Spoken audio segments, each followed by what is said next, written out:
ദൈവനാമത്തിന് മഹത്വമുണ്ടാകട്ടെ. A very good morning to all of you. ഒരിക്കൽ കൂടെ കർത്താവിൻ്റെ സന്നിധിയിൽ ലോകരുടെ മധ്യത്തിൽ ഈ ദാസിക്ക് ഒരു ചാൻസും കൂടെ കർത്താവ് ഒരുക്കിയിരിക്കുന്നതിനായിട്ട് കർത്താവിന് നന്ദി പറയുന്നു. ഇന്ന് നമ്മുടെ ചിന്തയ്ക്കായിട്ട്, അതായത് സ്ത്രീ ജനങ്ങൾ ബൈബിൾ പ്രകാരം എങ്ങനെയായിരിക്കണം എന്നുള്ളതിനെക്കുറിച്ച് നമുക്ക് ചെറുതായിട്ടൊന്ന് ചിന്തിക്കാം. അതിന് 2-3 വാക്യങ്ങൾ വായിക്കാം. ഫസ്റ്റ് തിമോത്തി 3:11 വായിക്കാം. അവണ്ണം സ്ത്രീകളും ഘനശാലികളായി ഏഷണി പറയാതെ നിർമ്മതരും എല്ലാറ്റിലും വിശ്വസ്തരും ആയിരിക്കണം. ഇവിടെ സ്ത്രീകളെക്കുറിച്ച് പറഞ്ഞിരിക്കുന്നത് സ്ത്രീകൾ ഘനശാലികളായിരിക്കണം എന്നോ, അതായത് ഒരു കാര്യത്തിൽ തന്നെ സ്റ്റേബിളായിട്ട് നിൽക്കുവാനായിട്ടുള്ള ഒരു കൃപ അവർക്ക് ഉണ്ടായിരിക്കണം. അതുപോലെ വിവേകമതികളായിരിക്കണം, വിവേകമുള്ള സ്ത്രീകളായിരിക്കണം, കരുതുന്നവരായിരിക്കണം. അതുപോലെ ഏഷണി പറഞ്ഞ് മറ്റുള്ളവരെ കുറിച്ച് അതും ഇതും പറഞ്ഞ് നടക്കുന്ന സ്വഭാവം ഇല്ലാത്തവരായിരിക്കണം. എല്ലാറ്റിലും വിശ്വസ്തരായിരിക്കണം, നിർമ്മതരായിരിക്കണം. ഇങ്ങനെയാണ് ഇവിടെ കർത്താവ് പറയുന്നത്. അതായത് ഇസ്രായേൽ ഗൃഹം പണിതത് ലേയയും റാഹേലും കൂടിയാണ്. സ്ത്രീകൾ എന്ന് പറയുന്നത് ബൈബിൾ സംബന്ധമായിട്ട് ബിൽഡേഴ്സാണ്, ഹോം മേക്കേഴ്സാണ്. അവർ വീടിനെ പണിയുന്നവളാണ് വീട്ടിലെ സ്ത്രീ. അപ്പോൾ ബിൽഡേഴ്സായിട്ടുള്ള സ്ത്രീകൾ എപ്പോഴും ഘനശാലികളും വിവേകമതികളും അതുപോലെ നല്ല ബുദ്ധിമതികളുമായിരിക്കണം. എപ്പോഴും എല്ലാറ്റിനെക്കുറിച്ചും ഒരു അറിവും ബോധവും സുബോധവും ഉണ്ടായിരിക്കണം. ഇനി വേറൊരു വാക്യം വായിക്കാം. First Corinthian 11:7. പുരുഷൻ ദൈവത്തിൻ്റെ പ്രതിമയും തേജസ്സുമാകയാൽ മൂടുപടം ഇടേണ്ടതില്ല, സ്ത്രീയോ പുരുഷൻ്റെ തേജസ്സാകുന്നു. ആകയാൽ സ്ത്രീക്ക് ദൂതന്മാർ നിമിത്തം തലമേൽ അധീനതാ ലക്ഷ്യം ഉണ്ടായിരിക്കണം. എപ്പോഴും സ്ത്രീകൾ അവർ സൃഷ്ടിക്കപ്പെട്ടത്, ആദ്യത്തെ സ്ത്രീ എന്ന് പറയുന്നത് ഹൗവയാണ്. അതായത് ആദാമിനെ ആദ്യം ദൈവം മണ്ണിൽ നിന്ന് സൃഷ്ടിച്ചപ്പോൾ ആദമിന് ഒരു പാർട്ട്ണർ വേണമായിരുന്നു, ഒരു കൂട്ട്. അത് ആദം എല്ലാ സൃഷ്ടികളെയും നോക്കിയപ്പോൾ അതിൽ നിന്നൊന്നും ആദമിനൊരു കൂട്ട് കണ്ടെത്താനായിട്ടായില്ല. അവസാനം ദൈവം തന്നെ ആദമിനെ ഉറക്കിക്കിടത്തി ഗാഠനിദ്ര കൊടുത്ത് ആദമിൻ്റെ വാരിയലിൽ നിന്ന് ഒരെണ്ണം എടുത്ത് അതിൽ മാംസം പിടിപ്പിച്ച് മനോഹരമായ സൗന്ദര്യമുള്ള ഒരു സൃഷ്ടിയാക്കി തീർത്തു. അതാണ് നരനിൽ നിന്നെടുത്ത മാംസവും എൻ്റെ മാംസത്തിൽ നിന്ന് മാംസം എന്ന് ആദം പറഞ്ഞ് നാരി എന്ന് അവളെ വിളിച്ചത്. അങ്ങനെ ആദമിൽ നിന്നാണ് ഹവ്വയെ ദൈവം എടുത്തത്. ആദമിൽ തന്നെ ഹവ്വ ഉണ്ടായിരുന്നു. അപ്പം ഹവ്വയെ സൃഷ്ടിച്ചപ്പോഴാണ് ആദം പൂർത്തിയായത്. ഇപ്പം ഒരു പുരുഷൻ തന്നെ ഈ ലോകത്ത് ജീവിക്കാമെന്ന് വിചാരിച്ചാൽ അതൊരു പൂർത്തീകരണമല്ല. സ്ത്രീയും പുരുഷനും ചേർന്ന് ജീവിക്കുമ്പോഴാണ് ഒരു ദൈവ മഹത്വം അവിടെ കാണുന്നത്. ഒരു സ്ത്രീ വിചാരിക്കുക ഞങ്ങൾ സ്ത്രീകൾ മാത്രം മതി ഈ ലോകത്ത്, അല്ലെ പുരുഷൻ വിചാരിക്കുക ഞങ്ങൾ പുരുഷന്മാർ മാത്രം മതി. അങ്ങനെയല്ല ദൈവം ഈ ലോകത്തിൽ മനുഷ്യരെ സൃഷ്ടിച്ചത്. സ്ത്രീക്ക് സ്ത്രീയും പുരുഷന് പുരുഷനും ആവശ്യമാണ്. സ്ത്രീയും പുരുഷനും ചേർന്ന് ദൈവഭയത്തോടുകൂടെ മിഡിലിൽ ദൈവത്തെ വിചാരിച്ചുകൊണ്ട് ജീവിക്കുമ്പോഴാണ് ദൈവനാമം മഹത്വപ്പെടുന്നതും ദൈവത്തെ ഗ്ലോറിഫൈ ചെയ്യാനായിട്ട് പറ്റുന്നത്. അപ്പോൾ പുരുഷനും സ്ത്രീയും കൂടെ ചേർന്ന് ദൈവഭയത്തോടുകൂടെ കാര്യങ്ങൾ ചെയ്യുമ്പോൾ ആ കാര്യങ്ങളെല്ലാം ദൈവം വിജയിപ്പിക്കും. അതുപോലെ തന്നെ പുരുഷനു വേണ്ടി സൃഷ്ടിക്കപ്പെട്ടതാണ് സ്ത്രീ എന്നാണ് നമ്മളിവിടെ വായിച്ചത്. പക്ഷേ പുരുഷൻ്റെ തേജസ്സായിരിക്കണം സ്ത്രീ. അതുപോലെ തന്നെ സ്ത്രീയുടെ തലമേൽ ദൂതന്മാരുടെ ഒരു പവർ ദൈവം വെച്ചിട്ടുണ്ട്. സ്ത്രീയുടെ തലമേൽ, അപ്പോൾ ദൈവഭയമുള്ള ഒരു സ്ത്രീയുടെ തലമേൽ ദൂതന്മാരുടെ ഒരു പവർ ഉണ്ട് എന്നാണ് ബൈബിൾ പറയുന്നത്. അതുപോലെ തന്നെ നമ്മൾ മുന്നോട്ട് വായിക്കുകയാണെങ്കിൽ ഉൽപ്പത്തി പുസ്തകത്തിൻ്റെ 1-ാം അധ്യായം 27-ാം വാക്യത്തിൽ സ്ത്രീ സൃഷ്ടിക്കപ്പെട്ടത് ദൈവം തൻ്റെ സ്വരൂപത്തിൽ തൻ്റെ സാദൃശ്യപ്രകാരമാണ് മനുഷ്യനെ സൃഷ്ടിച്ചത്. അങ്ങനെ ആദമിനെ സൃഷ്ടിച്ചതുപോലെ തന്നെയാണ് ഹവ്വയെയും ദൈവം സൃഷ്ടിച്ചത്. അപ്പോൾ അവർക്ക് ശരിയായിട്ടുള്ള സുബോധത്തോടുകൂടെയും അതുപോലെ ശരിയായിട്ടുള്ള സെൽഫ് അവെയർനെസ്സോടുകൂടെയും ഒരു ശരിയായ തീരുമാനമെടുക്കാനുള്ള കഴിവ്, അതുപോലെ പേഴ്സണലായിട്ട് റെസ്പോൺസിബിലിറ്റി എടുക്കാനുള്ള കഴിവ്, ഇതെല്ലാം പുരുഷനുള്ളതുപോലെ തന്നെ സ്ത്രീക്കുമുണ്ട്. ബുദ്ധിയുടെ കാര്യത്തിലും എല്ലാം സ്ത്രീയും പുരുഷനും ഒരുപോലെയാണ്. ദൈവ മുമ്പിൽ സ്ത്രീയും പുരുഷനും ഒരുപോലെയാണ്. പിന്നെ ഹവ്വയുടെ പാപം നിമിത്തമാണ് അവൻ നിന്നെ ഭരിക്കും എന്ന് ദൈവം ശപിച്ച പ്രകാരമാണ് അങ്ങനെ വന്നത്. ദൈവത്തിൻ്റെ മുമ്പിൽ സ്ത്രീയും പുരുഷനും ഒരുപോലെയാണ്. അവരെ ഒരേ ബുദ്ധിയിൽ, ഒരേ ദൈവത്തിൻ്റെ സാദൃശ്യത്തിലും സ്വരൂപത്തിലുമാണ് സ്ത്രീയെയും ദൈവം സൃഷ്ടിച്ചത്. പക്ഷേ ഫിസിക്കൽ സ്ട്രെങ്ത് പുരുഷന് കൂടുതൽ ദൈവം കൊടുത്തു. കാരണം ഭാര്യയെ പോറ്റി വളർത്തേണ്ട ഒരു ഉത്തരവാദിത്തം, അതായത് വേർപ്പൊഴുക്കി പോറ്റി വളർത്തേണ്ട ഒരു ഉത്തരവാദിത്തം ആദമിന് ദൈവം കൊടുത്തതുകൊണ്ട് പുരുഷന്മാർക്ക് കുറച്ചും കൂടെ സ്ട്രെങ്ത്, ഫിസിക്കൽ സ്ട്രെങ്ത് അവർക്ക് കൂടുതൽ കൊടുത്തു. എന്നാൽ മെൻ്റൽ സ്ട്രെങ്ത് സ്ത്രീക്കാണ് ദൈവം കൂടുതൽ കൊടുത്തിട്ടുള്ളത്. എന്നാൽ സ്ത്രീയും പുരുഷനും കൂടെ ഒന്നിച്ചു ചേരുമ്പോഴാണ് അവിടെ ദൈവനാമം മഹത്വപ്പെടുന്നത്.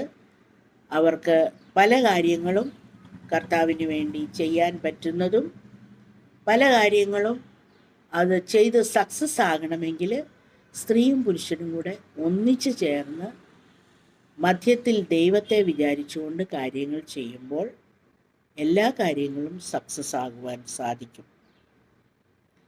അതുപോലെ നമ്മൾ വായിക്കുന്നുണ്ടല്ലോ സദൃശ വാക്യങ്ങളിൽ, നമ്മൾ ഒന്ന് വായിക്കാം. സദൃശവാക്യങ്ങളിൽ അതിൻ്റെ 31-ാം അധ്യായം അതിൻ്റെ ചില വാക്യങ്ങൾ നമുക്ക് വായിക്കാം. അതായത് സാമർഥ്യമുള്ള ഭാര്യയെ ആർക്ക് കിട്ടും എന്നുള്ള വാക്യം. അതിനകത്ത് ആ സ്ത്രീ ചെയ്യുന്നത് വളരെ ബുദ്ധിയോടുകൂടിയാണ് ഓരോ കാര്യങ്ങളും ചെയ്യുന്നത്. അതായത് ഭർത്താവിൻ്റെ ഹൃദയം അവളെ വിശ്വസിക്കുന്നു. ഭർത്താവിന് അവളെ ഭയങ്കര വിശ്വാസമാണ്. അതുപോലെ അവൻ്റെ ലാഭത്തിന് ഒരു കുറവും ഇല്ല. അവൾ തൻ്റെ ആയുഷ്കാലമൊക്കെയും അവന് നന്മ തന്നെ ചെയ്യുന്നു, തിന്മയല്ല നന്മ തന്നെ ചെയ്യുന്നു. അതുപോലെ കൈകൊണ്ട് അവൾ വേല ചെയ്ത് അവൾ പണം സമ്പാദിക്കുന്നു. അവൾ രാവിലെ എഴുന്നേറ്റ് ഒരു മെയ്ഡനെ പോലെ വീട്ടിലുള്ളവർക്ക് ആഹാരവും വേലക്കാരികൾക്ക് ഭക്ഷണവും ഓഹരിയും കൊടുക്കുന്നു. അവൾ ഒരു നിലത്തിൽ ദൃഷ്ടി വെച്ച് അത് മേടിക്കുന്നു. കൈനേട്ടം കൊണ്ട് അവളൊരു മുന്തിരിത്തോട്ടം ഉണ്ടാക്കുന്നു. അവൾ ബലം കൊണ്ട് അരമുറുക്കുകയും ഭുജങ്ങളെ ശക്തീകരിക്കുകയും ചെയ്യുന്നു. തൻ്റെ വ്യാപാരം ആദായമുള്ളതെന്ന് അവൾ ഗ്രഹിക്കുന്നു. അവളുടെ വിളക്ക് രാത്രിയിൽ കെട്ടുപോകുന്നില്ല. അവൾ ദണ്ണും തക്ലിയും ഉപയോഗിച്ച് നൂല് നൂൽക്കുന്നു. അവൾ തൻ്റെ കയ്യ് എളിയവർക്ക് തുറക്കുന്നു. ദരിദ്രന്മാരുടെ അടുക്കലേക്ക് അവൾ കൈനീട്ടുന്നു. വീട്ടുകാരെ ചൊല്ലി അവൾ ഹിമത്തെ പേടിക്കുന്നില്ല. അവൾ തനിക്ക് പരവതാനി ഉണ്ടാക്കുന്നു. ശണപടവും ധൂമ്രവസ്ത്രവും അവളുടെ ഉടുപ്പ്.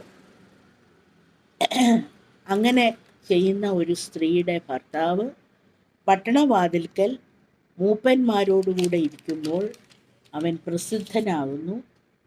അതുപോലെ അവളുടെ ഉടുപ്പെന്ന് പറയുന്നത് ബലവും മഹിമയുമാണ്.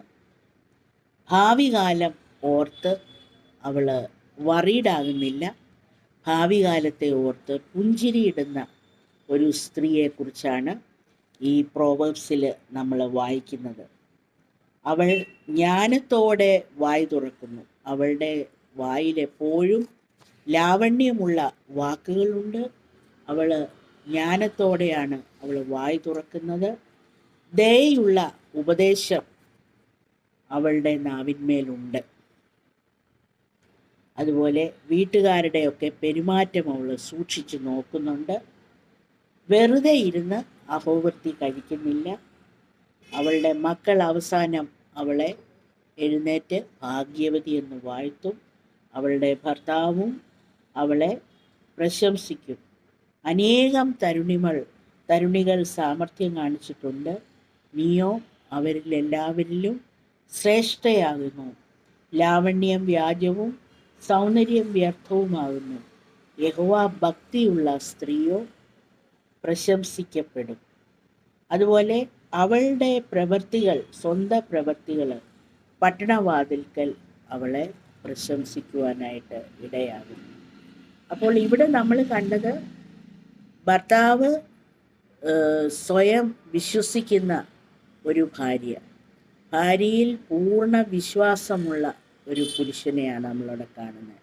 അപ്പോൾ ആ സ്ത്രീ ഒരു വീട്ടുഭരണം ഏറ്റെടുക്കുമ്പോൾ അവൾ വിശ്വസ്തയോടുകൂടെ തൻ്റെ ജോലി ചെയ്യുന്നു. കുഞ്ഞുങ്ങളെ കർത്താവിൻ്റെ പരിജ്ഞാനത്തിലും കർത്താവിൻ്റെ ശിക്ഷണത്തിലും വളർത്തുന്നു. ഭർത്താവിന് വേണ്ടുന്ന കെയറിങ് കൊടുക്കുന്നു. കുഞ്ഞുങ്ങൾക്ക് വേണ്ടുന്ന കെയറിങ് കൊടുക്കുന്നു. അതുപോലെ ആത്മീയമായിട്ടും അവരെ നല്ല രീതിയിൽ മുന്നോട്ട് കൊണ്ടുവരുന്നു. അവരുടെ ഭക്ഷണം അവൾ ശ്രദ്ധിക്കുന്നു. ന്യൂട്രീഷ്യസ് ആയിട്ടുള്ള ഫുഡ് അവർക്ക് കൊടുക്കുന്നു. ഓരോ ക്ലൈമറ്റിനും ചേരുന്ന ഭക്ഷണം അവൾ ഉണ്ടാക്കുന്നു. അങ്ങനെ അവൻ്റെ ലാഭത്തിന് ഒരു കുറവും വരുത്തുന്നില്ല. അവന് ജീവിതകാലം മുഴുവനും നന്മ തന്നെ ചെയ്യുന്ന ഒരു സ്ത്രീയാണ് നമ്മളവിടെ കാണുന്നത്. അതായത് ആ സ്ത്രീ എന്ന് പറഞ്ഞാൽ who lives life to the fullest and fulfils her god given purpose.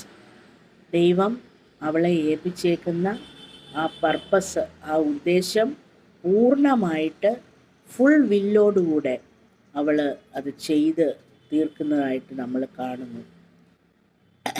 അതുപോലെ യേശുക്രിസ്തു സ്ത്രീകളെ വളരെ റെസ്പെക്റ്റോടുകൂടിയാണ് ട്രീറ്റ് ചെയ്തിട്ടുള്ളത്. അതായത് ശമര്യക്കാരി സ്ത്രീയെയും മഗ്ദലക്കാരി സ്ത്രീയെയും ഒക്കെ പറ്റി നമുക്കറിയാവുന്ന കാര്യമാണ്. ദൈവത്തിൻ്റെ പർപ്പസ് എന്ന് പറയുന്നത്, സ്ത്രീകളെക്കുറിച്ച് ഉള്ള പർപ്പസ് എന്ന് പറയുന്നത് ദൈവത്തെ മഹത്വപ്പെടുത്തുകയും ദൈവത്തിൽ സന്തോഷത്തോടുകൂടെ എന്നും ജീവിക്കാൻ ഇടയാക്കുകയും ചെയ്യണമെന്നുള്ളതാണ്. അതായത് തൻ്റെ ഡ്യൂട്ടികൾ ശരിയായി ചെയ്ത്, തൻ്റെ റെസ്പോൺസിബിലിറ്റി ശരിയായി ചെയ്ത് ഭൂമിമേൽ വാഴുക അതിനുവേണ്ടിയാണ് സ്ത്രീകളെ ഈ ഭൂമിയിൽ ദൈവം ആക്കിയിരിക്കുന്നത്. ഒരു റിയൽ വുമൺ, ഒറിജിനൽ വുമൺ എന്ന് പറയുന്നത് അവൾ ബോൾഡായിരിക്കണം, സ്ട്രോങ് വിൽഡ് ആയിരിക്കണം, full of life and laughter, പിന്നെ ഹാവിങ് ജെൻറ്റിൽ ഹാർട്ടായിരിക്കണം, ക്വയറ്റ് സ്പിരിറ്റ് ഉണ്ടായിരിക്കണം, സബ്മിസീവ് ആയിരിക്കണം, ലോഡിൽ സബ്മിസീവ്, അതുപോലെ കുടുംബകാര്യങ്ങളിലും സബ്മിഷൻ ഉണ്ടായിരിക്കണം. അതുപോലെ എല്ലാവർക്കും റെസ്പെക്റ്റ്ഫുൾ ആയിട്ടുള്ള ഒരു വ്യക്തിത്വം അവൾ കാഴ്ചവെക്കണം. വുമൺ എന്ന് പറയുന്നത് ഒരു യുണീക്ക് സൃഷ്ടിയാണ് ദൈവത്തിൻ്റെ നല്ല ഒരു വിസ്ഡംഫുൾ ഡിസൈനാണ് വുമൺ എന്ന് പറയുന്നത്. അതുപോലെ ദൈവം വുമണിനെ കുറിച്ച് ആഗ്രഹിക്കുന്നത് ട്രസ്റ്റ് വർത്തി ആയിരിക്കണം, ഗ്രേഷ്യസ് ആൻഡ് കൈൻഡ് ആയിരിക്കണം, അട്രാക്റ്റീവ് ആയിരിക്കണം, ഗുഡ് ജഡ്ജ്മെൻ്റ് ഉണ്ടായിരിക്കണം എല്ലാ കാര്യത്തിലും. അതുപോലെ പ്രോവബ്സിൽ പറഞ്ഞേക്കുന്ന പോലെ മോർ കെയറിങ് ആൻഡ് സപ്പോർട്ടീവ് ആയിരിക്കണം, ബുദ്ധിമതി, വിവേകമതി.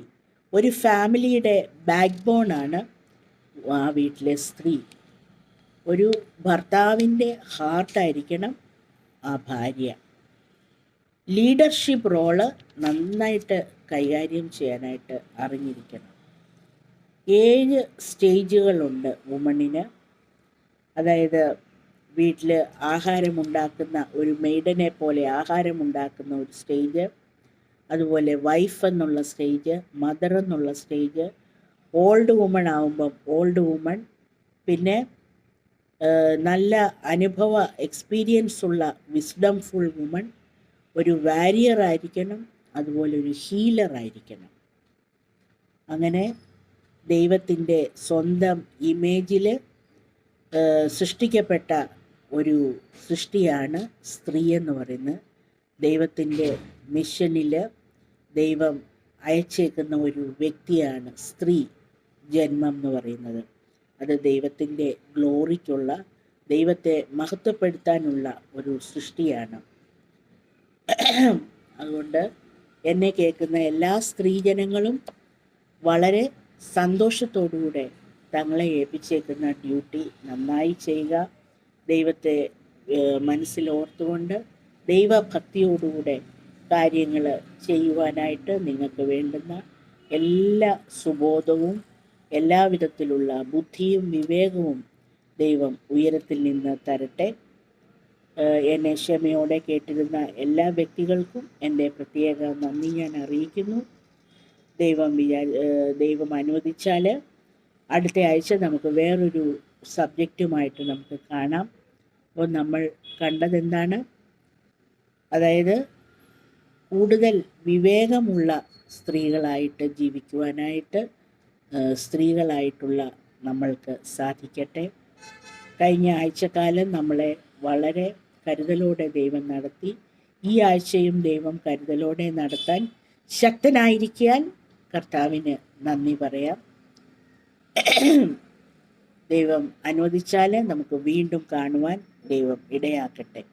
അപ്പോൾ കൂടുതൽ ഉത്തരവാദിത്വമുള്ളവളായിട്ട് നല്ലൊരു ലീഡർഷിപ്പ് ലെവലോടുകൂടെ കർത്താവിനും മനുഷ്യർക്കും കൊള്ളാവുന്ന വ്യക്തിത്വം കാഴ്ചവെക്കുവാൻ എന്നെ കേൾക്കുന്ന എല്ലാ സ്ത്രീകൾക്കും ദൈവം കൃപ തരട്ടെ. Thank you. God bless you.